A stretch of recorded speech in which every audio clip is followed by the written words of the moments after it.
आज इंडिया में लाखों लोग होम लोन, पर्सनल लोन और बिजनेस लोन ले रहे हैं, लेकिन जब इनकम में थोड़ा डिस्रप्शन होता है, job loss, business slowdown, medical emergency, तो ईएमआई मिस होना काफी कॉमन है।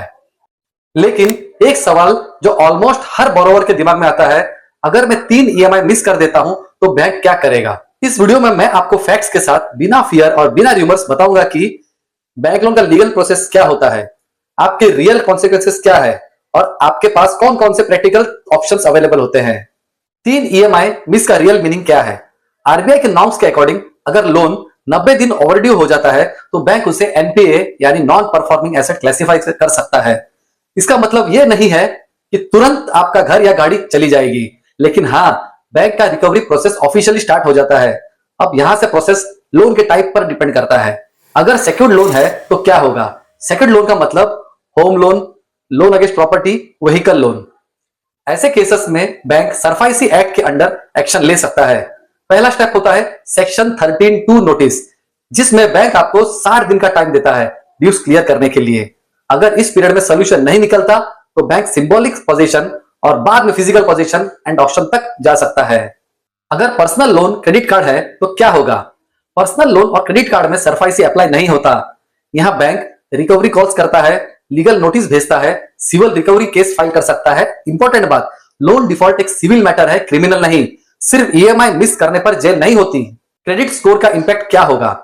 ईएमआई डिफॉल्ट का सबसे पहला और लॉन्ग टर्म इफेक्ट होता है सिविल स्कोर। 3 ईएमआई मिस होने पर स्कोर शार्पली ड्रॉप होता है। Future loans, credit cards, even audit limits मुश्किल हो जाते हैं और यह इंपैक्ट 4 से 5 साल तक रह सकता है। आपके पास क्या ऑप्शंस होते हैं? यहां सबसे बड़ी गलती लोग करते हैं बैंक को इग्नोर करना, जबकि रियलिटी यह है बैंक सेटलमेंट और रिस्ट्रक्चरिंग के लिए ओपन होता है अगर आप टाइम पर अप्रोच करें तो।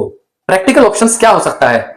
EMI restructuring, tenure extension, temporary relief, moratorium और वन टाइम सेटलमेंट।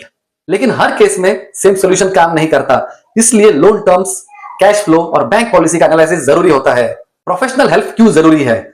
बहुत लोग डायरेक्ट बैंक जाते हैं और इमोशनली नेगोशिएट करते हैं, लेकिन बैंक नंबर से बात करता है, cash flow, recovery value, probability. इसीलिए प्रॉपर फाइनेंशियल रिप्रेजेंटेशन काफी डिफरेंस क्रिएट करता है।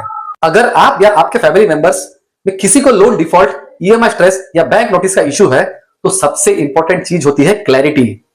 प्रैक्टिकली ऐसे केसेस में काम होता है लोन सिचुएशन का ऑब्जेक्टिव एनालिसिस, बैंक को दिए जाने वाले return financial explanation, EMI restructuring या टेन्योर एक्सटेंशन का प्रॉपर प्रपोजल, और अगर केस आगे बढ़ चुका हो तो सेटलमेंट या सरफाईसी नोटिस का टेक्निकल रिव्यू।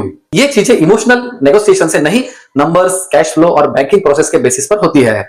इसलिए डिस्क्रिप्शन में एक कंसल्टेशन लिंक दिया गया है जहां आप अपना केस शेयर कर सकते हैं, ताकि सिचुएशन को पहले प्रॉपर्ली अंडरस्टैंड किया जा सके before taking any irreversible step. Awareness का पर्पस यही है गलत डिसीजन से बचना। यह support generally restructuring, settlement planning और बैंक कम्युनिकेशन जैसे एरियाज में होता है, केस के स्टेज के अकॉर्डिंग। अगर वीडियो इंफॉर्मेटिव लगा हो तो लाइक और शेयर जरूर कीजिए, क्योंकि ऐसे फाइनेंशियल टॉपिक्स पर मिस इंफॉर्मेशन सबसे ज्यादा होता है।